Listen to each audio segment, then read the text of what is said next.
Y'all know what's going on. It's time for another episode of Doing Time with Joe. I'm your host, Joe Baker, and welcome to the show, y'all. I'm back with my guy, Hope.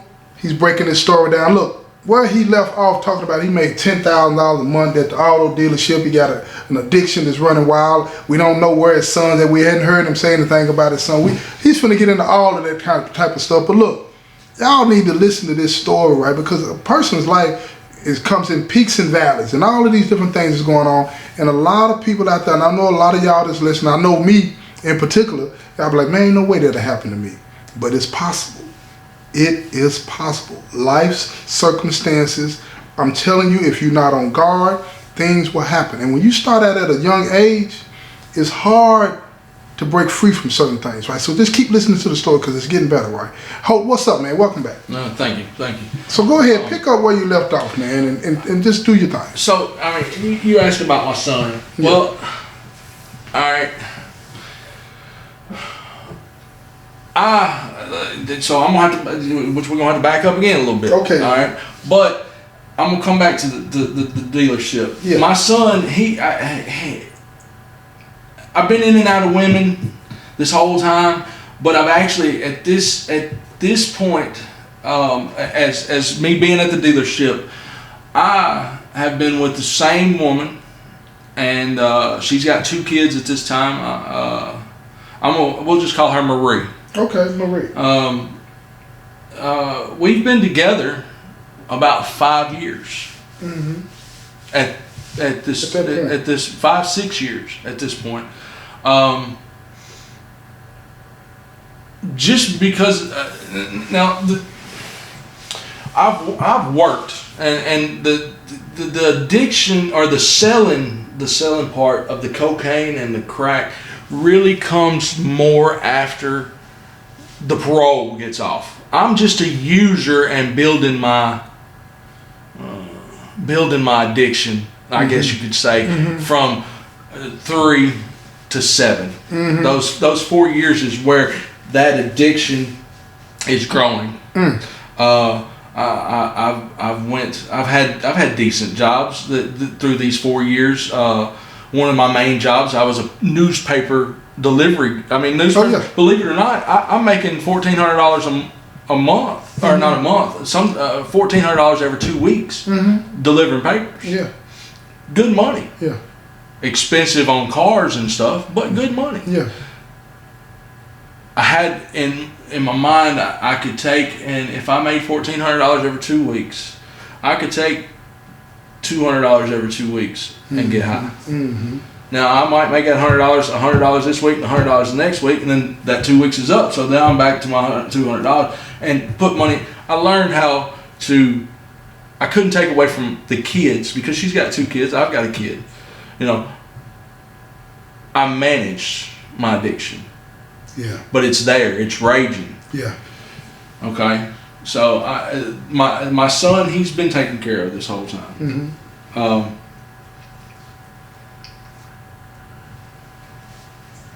Maybe not perfectly. Yeah. Because, I mean, of course I'm out. I'm going and getting high on weekends, right. Or that's what I'm gonna say. I was a weekend user. That's the best way to say it. Yeah. Until 2007, coming off parole. Coming off parole in 2007-8. That's when everything started ramping up. Yeah. So 2009 is whenever I got the car dealership job.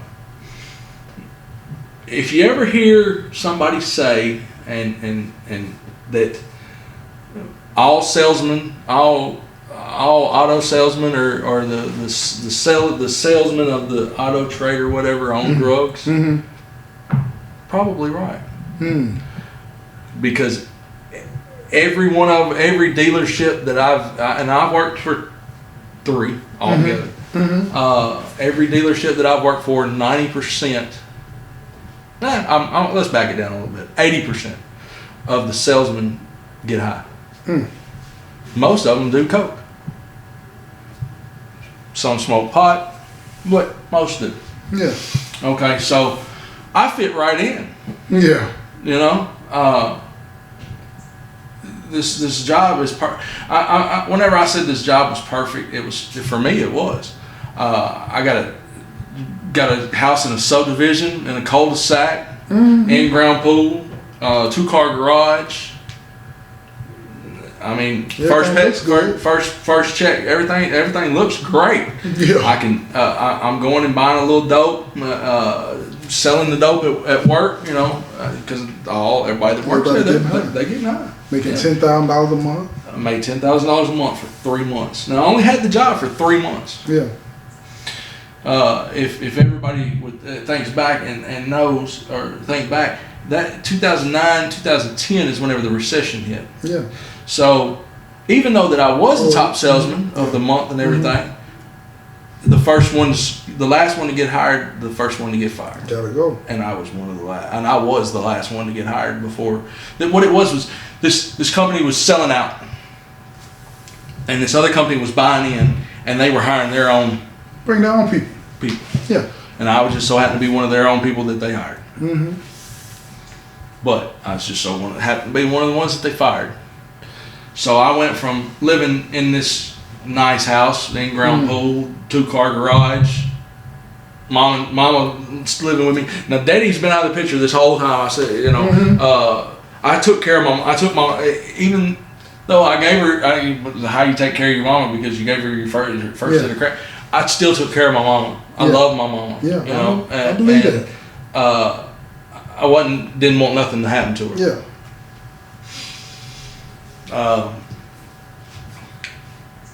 Lose the job, lose the house, lose practically everything but my family. Family sticks together. Yeah. I mean, that's one thing that I live by and that my family lives by, and that if the woman that I'm with, I try to keep the family together. Yeah. We find us another place to live. And this is where the blow up of the dope, because now I got to provide. I went from these means of living this lavish, what I call a lavish lifestyle. I got you. I understand. To now we're in a rundown house and water drips and no pool. Got to go to go to the lake instead of going to the pool. You know what I'm saying? Yeah, can't go out back. No, can't go out back no more. So I thought I could get more. And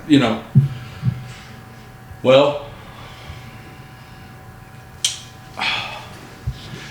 comes a twist up, because one night I pull up at this house. We got called to this house to sell some dope, and I pull up, and whenever I go in,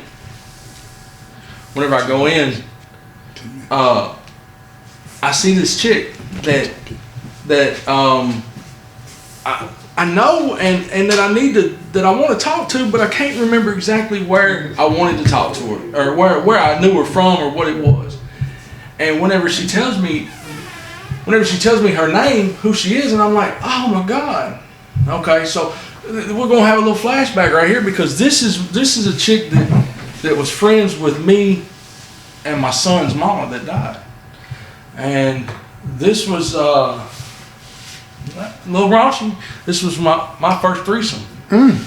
Me and my girlfriend. She wasn't there. It's my baby mama. Me and my baby mamas. That was one of our playtimes, I guess you could say. And all these feelings, because I wasn't seeing the chick that I'm looking at. I'm seeing my dead girlfriend. Oh. Really? Does that make sense? Somewhere, I get what you're saying. Because I mean, those feelings come back. They came back. Because I mean, however, I mean, the girl's pretty. She's a beautiful girl. Right. I liked her, but that feeling of that it was like she was carrying her with her at that point in time. Okay, so I was like, no, this is you can have this. This is here. Matter of fact, I'm gonna give this to what I had for her. I gave to the house. Cause you always pay the house. Yeah, absolutely. And I broke her off a big old chunk and gave it to her. And then she's like, can I call you later? And I was like, of course you can. matter of fact, you want to leave with me now? and my mind just left. You know what I'm saying? I've got an old lady. I'm not one of these that step out. Okay, so I've not stepped out on. We've been together for these 5-6 years. Yeah. I've not stepped out on her. And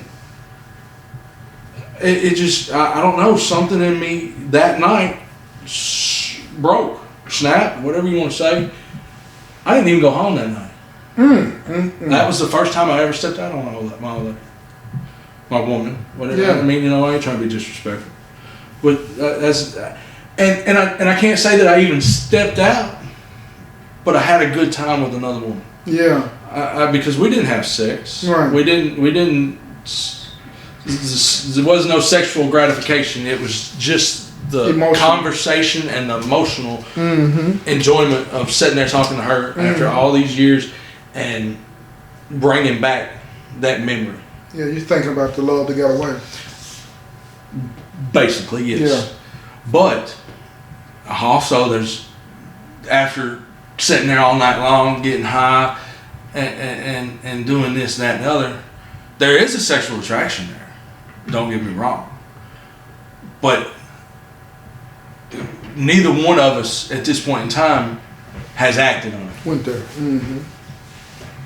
But it does happen before the next day's out, because it's like I don't want to leave. I mean, I even went to the point, like I said, whenever I went and bought dope or whatever, I didn't take my old lady with me. She stayed home with the kids. I do this on my own. But here I am, it's time to re-up, and I'm looking at her. You want to go ride to Nashville? Wow. Well, yeah, let's go. Okay. Wow. What do I do? Do I call my old lady and say, hey, I'm taking, what do I do? Right. But I made my choice. I called my old lady and I said, I'll pick up my son. I'm not going home. Wow. Unexpected. Just out of the blue. She don't know what's going on. No. So. What's she say? Oh, she's hurt. She chased me down for days, begged me to come back. All right, so this goes on for about 2 weeks, 3 weeks. Little did I know, DTF, Drug Task Force, is watching me. I have a warrant for a probation violation, which is nothing but a little county violation. I had caught a running a stop sign or something like that, and they gave me a ticket, put me on 6 months probation, pay the ticket off, blah blah blah. The probation officer decides to run a violation on me the day I get off probation. It's crazy. Okay. Who's to serve the warrant? DTF, Drug Task Force. They served the warrant on me. Of course, I've got dope on me. I go to jail. They catch me with a few grams, and that's it. I make bond. She comes and gets me. The one that now that I've left my old lady for, and I'm with. She comes and gets me. She comes, bonds me out. It's my money, of course. They threaten me and her, because she's also got a kid. She's got one kid. They tell me that if I go back to her house, they're going to take both of our kids. They're going to do something. They're going to find a way to arrest her, because they didn't arrest her. They only arrested me. And that the best thing for me to do is to leave her alone. So, what a tangled web we weave. Yeah. Because I've done left. Yeah. And here I am with her. The other one, she's got a place to stay. They ain't said nothing about her. So this is where I become my player. Yeah. Okay, so now I'm selling dope, and now I'm jumping between two women because I went back and begged the other one to please, take me back. But I can't be there, with her. So what do I, And I don't want to be. I don't want to be air quotations with her. Yeah. But I really do because. Yeah. So. I end up playing this off where I take her to work, go pick the other one up. We go to Nashville. I take Marie to work, and I go pick up. We're gonna call her Jamie. Okay, so I pick up Jamie. We go to Nashville, do our thing all day long. I drop her off, and then I go pick up Marie. We go home and we spend the night. Yeah. So spend the day with one, spend the night with the other. The perfect drug life is what I call it. The perfect drug life. Yes. The perfect drug life. Yeah. And at this time, the dope is $100. Well, I'm selling dope for $100 a gram, $10 a tenth, $2,800 for an ounce. Paying 12, getting 28. Yeah. Good. So I'm doing. Yeah, that's decent. That's decent. But you got to take off the $700 that you're doing, that I'm smoking. Yeah. Myself. Okay. 2000. All right. So 2010, I run across this this new dealer. He can supply me with ecstasy. I ain't never really got into that. I don't know what that, So he gives me a couple pills and tells me, "Here, try it." I don't even know what to, I mean, I've done it, but I want somebody else's opinion. Yeah. So I call this girl that I